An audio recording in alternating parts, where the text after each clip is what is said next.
अस्सलामुअलैकुम दोस्तों, आज हम काली मिर्च के साथ चिकन की ये ग्रेवी बनाने वाले हैं। बहुत ही लजीज, लाजवाब और जायके वाली बनती है। इसका रंग भी बहुत प्यारा सा लगता है। लेकिन अगर आपको लगता है कि ये डार्क हो गया है तो आप एक काम कर सकते हैं कि थोड़ा सा फ्रेश क्रीम इसमें फेंट कर मिला दें तो ठीक हो जाएगा। तो लीजिए, हम तैयारी कर रहे हैं चिकन काली मिर्च बनाने की। 1 किलो चिकन लिया है हमने। 2 चम्मच इसमें काली मिर्च शामिल की है और 250 ग्राम इसमें हमने दही फ्रेश शामिल किया है। बहुत खट्टा दही नहीं होना चाहिए वरना ग्रेवी आपकी खट्टी बनेगी।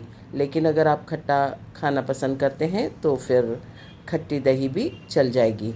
हमने 3 बड़ी प्याज ली है और उसे थोड़ा सा पिंक होने तक फ्राई किया है। उसमें 1 मुट्ठी काजू के टुकड़े और हरी मिर्च इतनी शामिल की है जितना के तीखा घर में खाया जाता है। आप अपनी पसंद के मुताबिक इसमें हरी मिर्च शामिल करें, क्योंकि इस बात को भी याद रखना ज़रूरी है कि हमने इसमें काली मिर्च का पाउडर भी शामिल किया है। अब उसी तेल में हमने जो मैरिनेट करके चिकन रखी थी वो तमाम पीस एक एक करके ऑयल में फ्राई करके लेना है। जब ये यकीन हो जाए कि इसका एक साइड तलकर हो चुका होगा तो हम इसे पलटाकर दूसरी साइड पर भी तलने के लिए रखेंगे और इस तरह से तमाम चिकन के पीसेस को अच्छी तरह से फ्राई करके निकाल लेंगे। और हो सके तो इसी ऑयल में खाना बनाइए आपकी ग्रेवी, वरना इसे छान कर भी ले सकते हैं और अपनी ग्रेवी को तैयार कर सकते हैं। तमाम चिकन अच्छी तरह से तलने के बाद हम इसे उलट पलट कर हर तरफ से पकने की जब तैयारी इसकी हो जाए मुकम्मल तो निकाल लेंगे और इस डिश में आगे की तैयारी करेंगे हम। सबसे पहले हमने जो प्याज हरी मिर्च वगैरह पीसी थी वो निकाल कर ले लेना है। हमने उसे खूब अच्छी तरह से थोड़ा सा पानी शामिल करके पीस लिया है। अब इस ऑयल में हमने हरी इलायची, तेज़पत्ता, दालचीनी डालकर उसे अच्छा सा सौते कर लिया है। और ये जो मसाला हमने शामिल किया है, जो काजू, प्याज, हरी मिर्च डालकर हमने तल लिए थे और इसके बाद इसे पीस लिया है। खूब बारीक सा पीसना है, दरदरा सा नहीं पीसना है। 1 चम्मच इसमें हमने धनिए का पाउडर शामिल किया है और मसाले को खूब अच्छी तरह से उस वक्त तक भूनेंगे जब तक हमें ये महसूस न होने लगे कि कच्चेपन की इसमें स्मेल नहीं आ रही है। और साथ ही पकने के बाद जब ऑयल ऊपर रिलीज़ होगा तो आप समझ जाएंगे कि ये मसाला खूब अच्छी तरह से भुन चुका है। अगर आपको लगता है कि मसाला नीचे लग रहा है, जल रहा है, तो थोड़ा देर से इसमें चम्मच चलाते हुए थोड़ा सा पानी डालकर भूनते रहें यहाँ तक कि इसका कच्चापन और स्मेल चली जाए और इसका ऑयल ऊपर रिलीज़ होने लगे। जब आपको ये महसूस हो कि ऑयल ऊपर रिलीज़ होने लगा है, तमाम ऑयल ऊपर जमा हो चुका है, तो इसमें हमने नमक वगैरह चेक कर लेना है। इस मसाले के हिसाब से आपने नमक डालना है।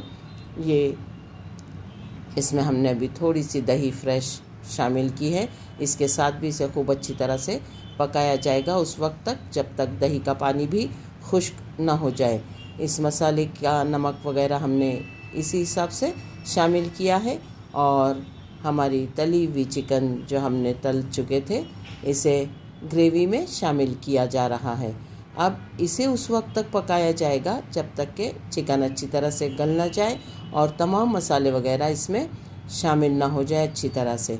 याद रहे, चिकन जब हमने मैरिनेट किया था दही के साथ तो उसमें हमने नमक शामिल किया था और जो प्याज हमने तली थी, प्याज, काजू, हरी मिर्च, उसमें हमने नमक शामिल नहीं किया था।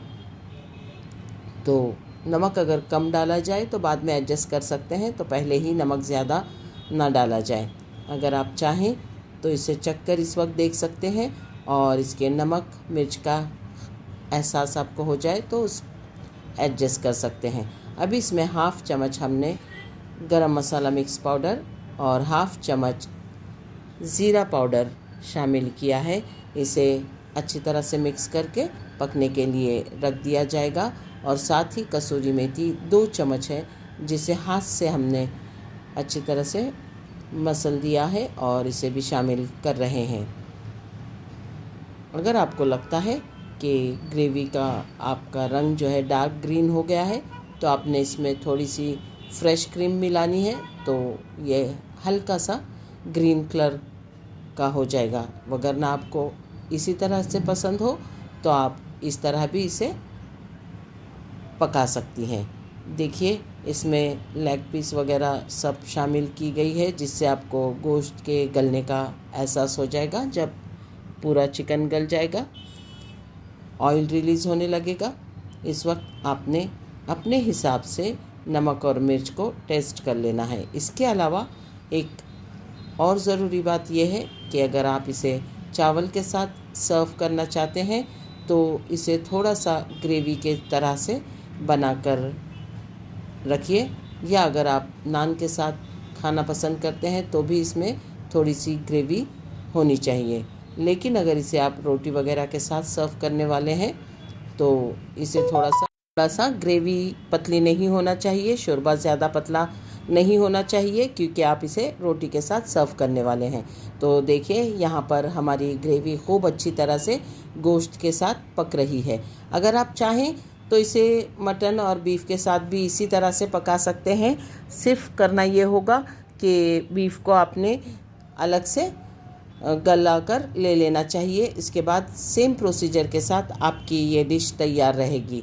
इसे लंच और डिनर के लिए सर्व करने में, टिफ़िन बॉक्स के लिए, दावतों में इस्तेमाल करने के लिए भी बनाया जा सकता है। और कुछ नया आजमाना हो तो भी ये डिश तैयार की जा सकती है। तो लीजिए, हमारी डिश बनकर तैयार है। इसे बनाइए, इसका जायका लीजिए। अल्लाह ताला आपके दस्तरखान पर बहुत सारी बरकतें और नेमतें अता फरमाए। सब्सक्राइब ज़रूर कीजिए और अपनी दुआओं में याद रखिए।